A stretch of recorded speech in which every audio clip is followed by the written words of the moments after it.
nous évoquions le drame de Cabinda 10 ans après.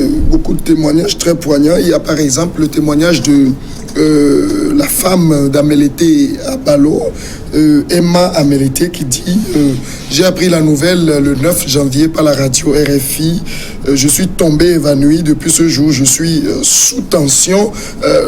Jean-Paul, vous comprenez que même pas un minimum d'assistance à l'endroit des familles. Comment ça se... Oui, on le déplorait tout à l'heure.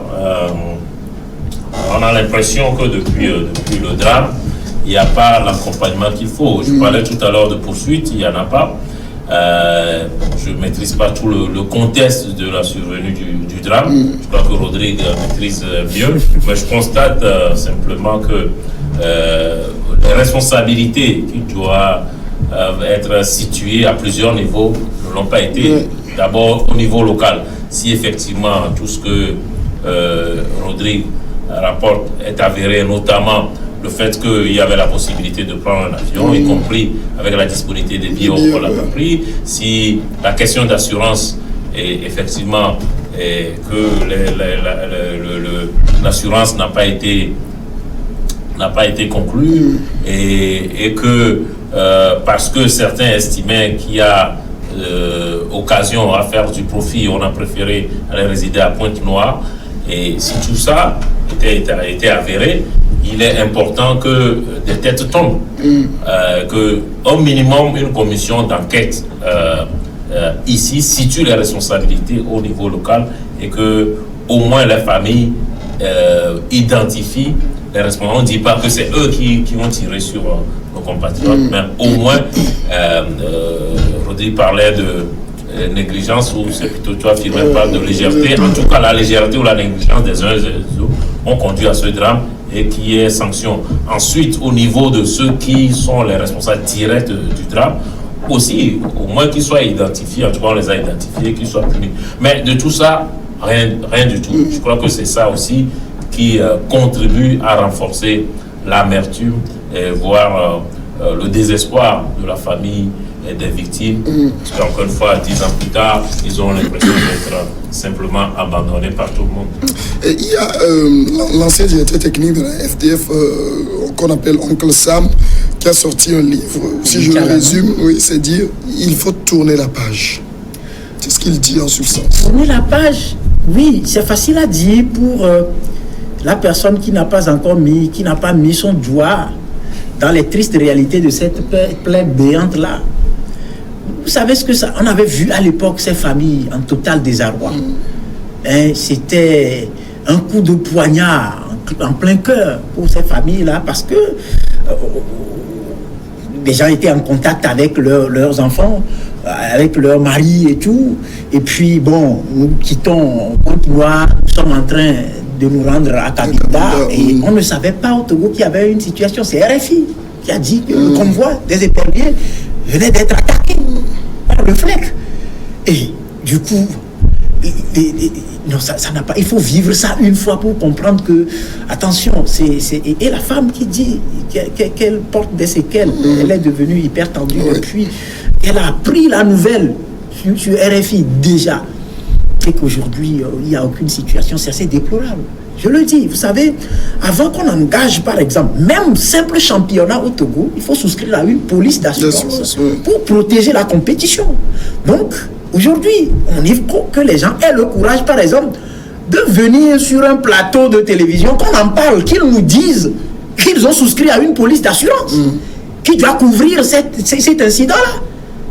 Mais les gens savent par quel raccourci avoir un papier sur lequel on mentionne par exemple la souscription d'assurance pour tromper les gens et puis après il n'y a rien du tout. Sinon on ne serait pas là à en parler parce que on aurait souscrit à la police d'assurance que et l'assurance aurait déjà couvert. Très bien, aurait couvert.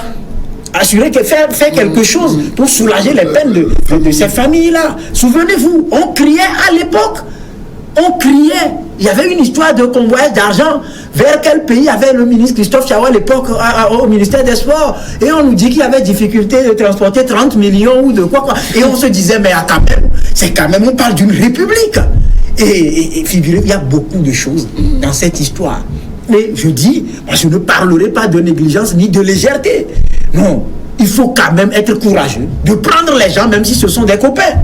Sérieux. Parce qu'il y a eu un manquement qui a coûté la vie à 2 citoyens qui avaient encore dans leurs mains le drapeau togolais à eux remis par le chef de l'État parce qu'ils sont censés aller défendre ces couleurs-là. Et non, je ne vais pas parler de légèreté face à cette situation. Sérieux.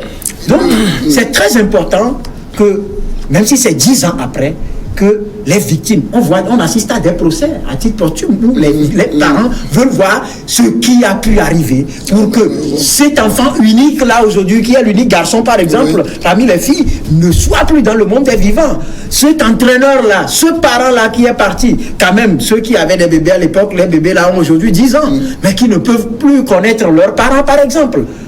Mais il faut faire quelque chose pour permettre à ces familles-là de rentrer dans leurs droits. C'est très très important.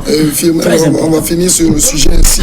Je veux toujours citer le père de Stan Oklo qui dit je voudrais profiter de l'antenne de RFI pour lancer un SOS à toutes les bonnes volontés qui voudraient nous apporter une contribution dans le traitement de ce dramatique dossier. Ça veut dire que ces gens ne trouvent plus il ne sait plus à quel auprès des autorités. Oui. Ouais. Mais sur ce point-là, il serait difficile qu'ils soient satisfaits parce qu'il y a beaucoup aujourd'hui qui ont oublié, Jean-Paul Aboula du Titulaire, qui ont oublié, peut-être sont les journalistes et quelques Togolais qui s'en rappellent encore. Mais Grodiga dit quelque chose d'important. Il dit mais c'est le chef de l'État qui lui a remis le drapeau togolais. C'est comme deux petites choses, c'est que l'État n'a pas su protéger ses enfants. C'est tout. Le tout se résume à ça. L'État, ils sont sortis au nord du Togo, ils sont sortis pour aller défendre les couleurs du Togo et ils sont morts. Donc l'État n'a pas su assumer ses responsabilités vis-à-vis de ses enfants. Donc il revient au chef de l'État, aux premières autorités politiques de prendre la mesure de la chose pour pouvoir discuter avec les familles et dédommager ces familles-là qu'ils peuvent dédommager. Donc il revient au chef de l'État de prendre ses responsabilités parce que quoi qu'on puisse dire, c'est l'État, ils sont morts, drapeau togolais à la main. Donc c'est l'État qui doit revenir la responsabilité. La deuxième chose, je pense, c'est le moment de le dire, il faut vraiment assainir les milieux du football togolais ou les milieux de la fédération, parce qu'à l'époque, en 2007 ou en 2010, on dénonçait un certain copinage. Je pense qu'il y a beaucoup de choses. Il faut qu'il y ait une certaine transparence, éviter l'opacité dans ce domaine-là. Et ça vient juste partager le souvenir de Liabé qui, à l'époque, tu sais, il y avait eu une pause pour se soulager. Et quand ils revenaient ensemble dans le bus, Obil allait, Dodo est allé s'asseoir à la place de Batumbi. Et Batumbi a pris la sienne. C'est ce qui peut-être peut justifier le fait que lui s'en souvient aujourd'hui. Parce qu'il dit, quand Obil allait prenait le trophée, il se souvenait, il se disait que ça aurait pu être lui. Donc les gens, c'est un souvenir atroce. Et puis il y a d'autres encore qui ont toujours les balles de cette attaque-là dans leur corps jusqu'à présent. L'ancien gardien, le gardien, comment on l'appelle, Dibombe, il a toujours les balles. Il y a d'autres qui crient. Ils ont crié, il y a eu des mouvements, je crois, l'homme politique Jerry Tama avait lancé un truc, Libombe Wake Up, il y a eu des trucs lancés, tout et tout, voilà, au finish, on n'a rien compris. Les anciens gloires qui sont oubliés. Il est quand même temps que, quoi qu'on dise, après quelques semaines après, quelques années après cette situation, parce qu'on en parlait toujours, Issa Hayatou a accordé une interview en bonne et due forme dans laquelle il a décliné tout ce qui avait été mis en place. Et pour une fois, je ne vais pas être d'accord avec Firmin qui dit que c'est l'État qui n'a pas su protéger ses enfants. Non, vous savez, une chose c'est de déléguer le pouvoir. On a fait la délégation de pouvoir, vous invitez les gens. Comment ça se passe? Nous avons la situation en main, comme on l'a dans le fameux jargon togolais. Nous avons la situation en main, ok d'accord, on vous suit. Et si ça arrive, ce que l'État peut faire, c'est ce qu'on dit, c'est diligenter une enquête, situer les responsabilités et coffrer les gens, qu'on mette aux gens au mouf. C'est ce que je dis. Mais il revient à l'État de le faire, de prendre ses responsabilités. Parce qu'on ne l'a pas fait. Après, il y a eu Afrique du Sud. Parce qu'on ne l'a pas fait en Afrique du Sud. Il n'y a pas eu de mort, mais il y a eu disparition de sous. On pouvait prendre pour distribuer aux familles et tout. On peut passer à un autre sujet. Donc, c'est un grand banditisme économique qui est ouvert et il faut arrêter ça. On va passer au sujet suivant, ça concerne la présidentielle. À l'heure où nous sommes en train de parler, il reste moins de 4 heures de temps pour moi, ou un peu plus de 4 heures de temps pour que les candidats puissent aller déposer leur dossier de candidature. C'est à 23h59 minutes 59 secondes que la Commission électorale nationale indépendante va fermer le portail et ce sera véritablement fini pour cette phase. Firmin, quelques-uns ont déjà déposé leur dossier. Oui, je pense que Faure Gnassingbé doit l'avoir déjà déposé. Je ne sais pas, je n'ai pas d'informations là-dessus. Et c'est lui qui venait de dire, oui, on sait que lui, il a les 20 millions, donc les 20 millions, il ne va pas souffrir. Ça tourne autour des 20 millions. Oui, ça tourne autour des 20 millions. Mais regardez, moi, excusez-moi, mais il y a eu assez de plaisanteries politiques. Tout le monde, on a une vingtaine de candidatures. Nous sommes au Togo, hein. Ne peut avoir 20 millions qui veut. Hein. Donc, tous ceux-là qui disaient, qui se présentaient comme candidats à la présidentielle, je pense qu'il y aura beaucoup qui n'arriveront pas à déposer la candidature parce qu'ils n'auront pas les 20 millions. Mais je pense que ceux-là qui peuvent déposer facilement, on peut trouver Faure Gnassingbé qui a essayé en toute humilité hier de dire oui à ces militants qui voulaient coûte que coûte qui se représentent compte tenu de son bilan. Faure Gnassingbé, Agbome Kodjo aussi, peut-être l'ancien premier ministre, ancien président de l'Assemblée nationale, il a déjà déposé, peut-être un Djeri Tama aussi, il va aller ancien candidat à la présidentielle, donc il peut aussi facilement trouver les 20 millions. Jean-Pierre Fabre aussi, donc il a été chef de file de l'opposition pendant 5 ans, donc 500 millions par an, donc je pense qu'il va garder, il aura essayé de garder, d'économiser un peu, donc il va aller trouver, aller chercher dans sa caisse pour se trouver ces 20 millions. Donc les gens, en tout cas, il y aura assez de candidats sérieux quand même à cette présidentielle et il y aura moins de plaisantins quand même. Finalement, ces dernières heures, tout tourne autour de l'argent. Oui, mais c'est pas que l'argent qui est éliminatoire. On l'a vu lors des précédentes élections où il s'est agi du certificat médical et en 2010 de certificat de naissance etc. Donc, effectivement, la question de la caution élimine ceux qui ne sont pas dans une dynamique sérieuse. Parce que si vous ne dépassez pas les 5%, vous perdez les 20 millions. Donc, il faut véritablement être motivé, être convaincu d'être porteur d'un projet pour les Togolais pour aller perdre 20 millions. Et le 20 millions, ce n'est que la caution. Parce qu'après, il y a toute la campagne à mener et vous pouvez rapidement atteindre, si on en croit ceux qui se sont déjà présentés pour ce type d'élection, vous pouvez rapidement aller à 100, 200, 300 millions. Donc, il faut être véritablement convaincu de son offre politique pour vouloir aller perdre les 200 millions, 100 millions, même s'il faut préciser que ce n'est pas forcément de la poche des candidats que viennent tous ces montants. Donc, oui, la caution est importante, ça élimine certains, mais il y a d'autres pièces qui sont demandées par la CENI. Il faut pouvoir les fournir. Mais une fois que la CENI a fait ses vérifications envoyées à la Cour constitutionnelle, ça ne veut pas dire que vous êtes pour autant votre candidature est pour autant validée. Il faut aussi attendre la Cour constitutionnelle. Donc, effectivement, à minuit, on saura ceux qui ont pu déposer. Et j'ai cru lire que le professeur Olu du PSR, avec quelques difficultés, à travers un communiqué qu'il a lui-même publié, a réuni les 20 000. En tout cas, pour ce soir, je ne sais pas si la situation a évolué depuis, mais je crois que c'est une offre politique qu'il faut peut-être écouter. Et je lui souhaite d'avoir les 20 millions d'ici 3 heures. Peut-être s'il y a des problèmes. Je ne suis pas pour des candidatures pléthoriques, mais non plus pour 2 ou 3 candidatures, parce que on a eu une élection à 2 tours.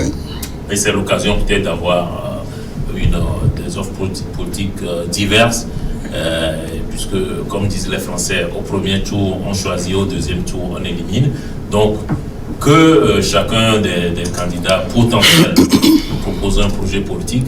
Je suis content aussi parce que pour la première fois depuis des années, on ne va plus être saoulé entre guillemets par les questions de fonds constitutionnels institutionnels. Là, c'est véritablement le projet politique, le projet économique que les uns et les autres proposent au Togolais. J'espère que, y compris pour nous les médias, le débat sur ces questions-là sera intéressant.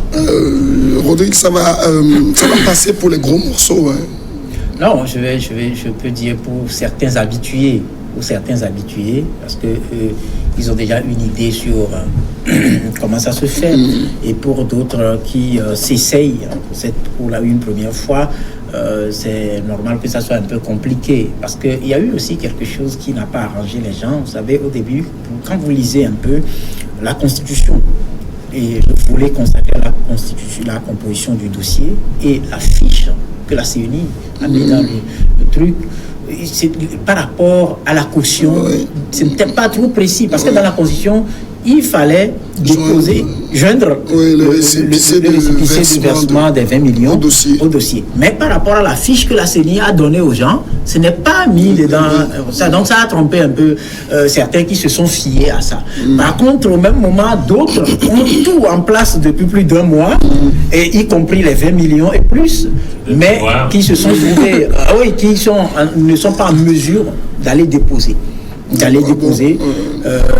Parce que il y a d'autres situations qu'on ne voit pas. J'en ai parlé ce soir sur une radio de la capitale, et ça fait mal parce que ça découle un peu du zèle de certaines personnes ailleurs qui font dire que peut-être le chef de l'État qui est candidat à sa propre succession aurait peur de certains candidats, ce qui, ma foi, n'est pas vrai, mais ça relève du zèle. Par exemple, le refus de délivrer un certificat de domiciliation à un candidat, par exemple, ce n'est pas forcément des consignes, mais ça relève du zèle d'un maire quelque part qui... Voilà.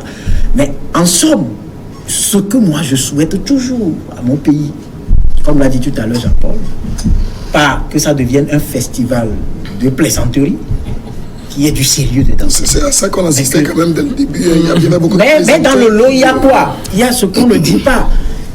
Certains vous demandez, ils y vont pour faire quoi?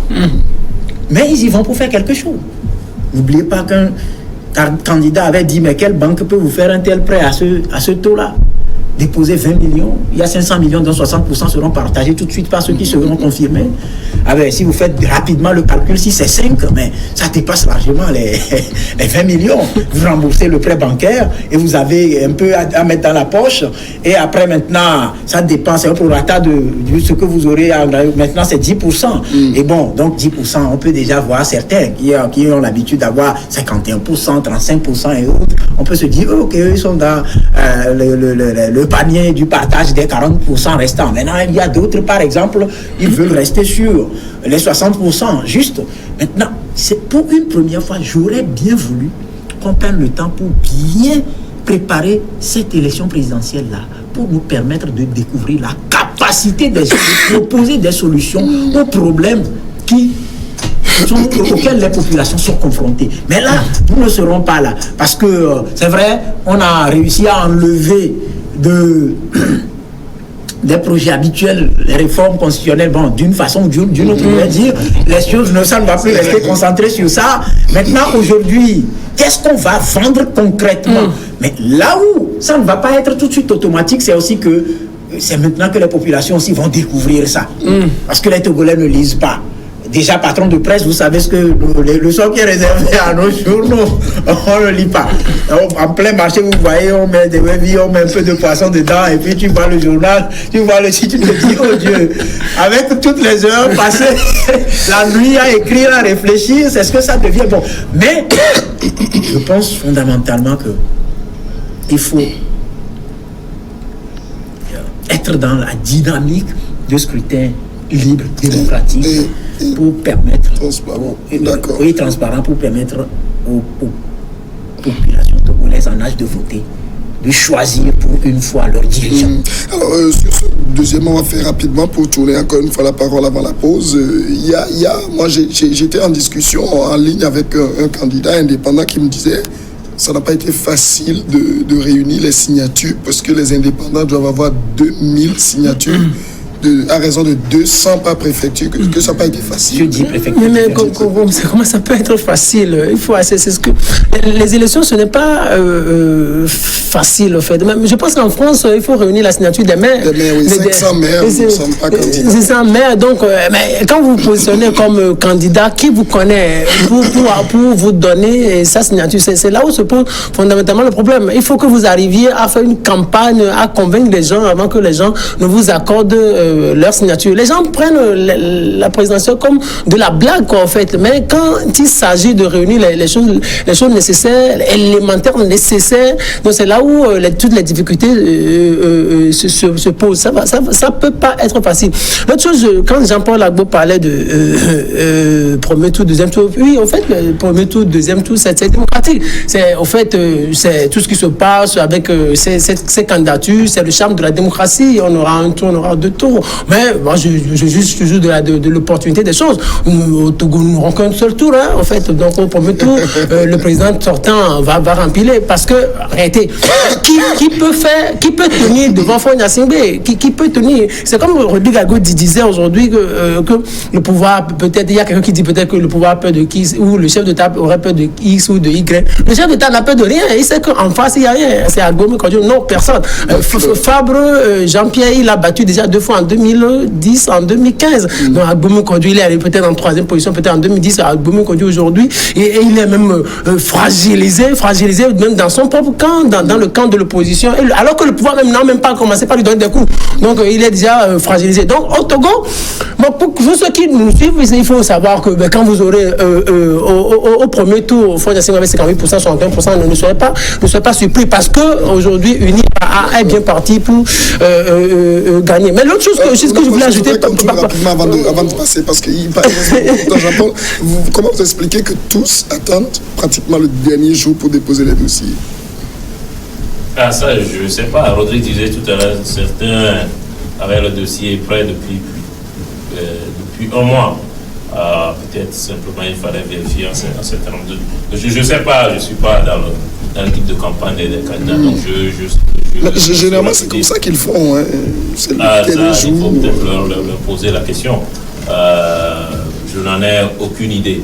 Maintenant, sur le fait que les indépendants doivent réunir un certain nombre de signatures, ça me semble tout à fait normal, parce que si vous postulez à président destiné de 6 millions et demi, 7 millions de personnes, et vous êtes incapable de réunir une signature, c'est pas la peine. Donc c'est pour aussi éviter les candidatures fantaisistes. Donc si vous êtes capable de réunir les 2000 signatures, c'est que vous êtes investi pour aller les chercher, et en plus vous payez 20 millions, donc c'est que quelque part vous réunissiez un minimum de sérieux pour être dans la course. Et donc pour moi c'est une bonne chose. On l'a dit, en France c'est le cas, au Sénégal c'est le cas, je crois que c'est même plus corsé. Ils ont un parrainage populaire, il faut avoir 0,8% des inscrits sur les listes électorales. Au Bénin, et c'est aussi le cas. Je crois que même là, Talon a voulu porter la motion à 250 millions. Maintenant, c'est révisé à 50 ou quelque chose comme ça. Donc, effectivement, tout ça procède de l'idée qu'il faut éviter les candidatures fantaisistes, même si, encore une fois, il faut une pluralité d'offres pour que les populations puissent choisir, tout en évitant quand même excusez-moi le terme, des farfelus viennent pour amuser la galerie. Rodrigue, vous avez le sentiment qu'avec le scrutin qui s'annonce, il y aura du suspense? Du suspense, à quel niveau? Vous savez, on dit souvent chez nous, lorsqu'on a vu vous jeter la pierre, il est bien traditionnaliste, monsieur. Avec tout ce qui a été fait jusqu'au 8, en toute humilité, bon, je ne veux pas être mauvais prophète, mais bonne chance, je dirais, à tous les candidats. Par rapport à la collecte des signatures, vous savez, c'est une façon de voir si la personne a une certaine assise. C'est pour ça qu'il faut au moins, au minimum, 200 signatures par préfecture sur 10 préfectures différentes. C'est pas de la mer à boire. Hein. Moi, j'ai eu la chance de suivre un peu, voir comment les gens arrivent à avoir ces signatures. Comme je le disais, il y en a qui ont réussi plus de 8000 signatures sur les 39 préfectures. C'est-à-dire, ça dépend de comment vous vous présentez. Ces derniers temps, les Togolais ont fredonné un slogan, une nouvelle tête, un oiseau rare. Et pour les gens qui sont un peu sérieux, ça a dû faciliter un peu la tâche. Mais là où je ne suis pas totalement d'accord, c'est là où vous constatez qu'il y a des... Parce que la loi, la Constitution dit que les partis politiques sont investis, c'est-à-dire que les partis politiques investissent leurs candidats. Mais nous sommes tous conscients qu'il y a des partis aujourd'hui qui ne se résument qu'en la personne du président, peut-être sa femme et ses enfants quelque part.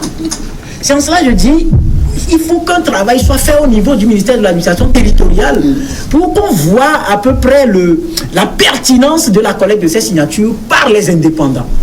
Parce que si l'indépendant doit avoir 2000 signatures au moins, et que quelque part, parce que ces partis politiques qui n'est même plus en activité, qui a perdu, s'il faut distribuer 6,5 millions d'habitants, aussi est-il qu'il faut que les gens aient l'âge de voter.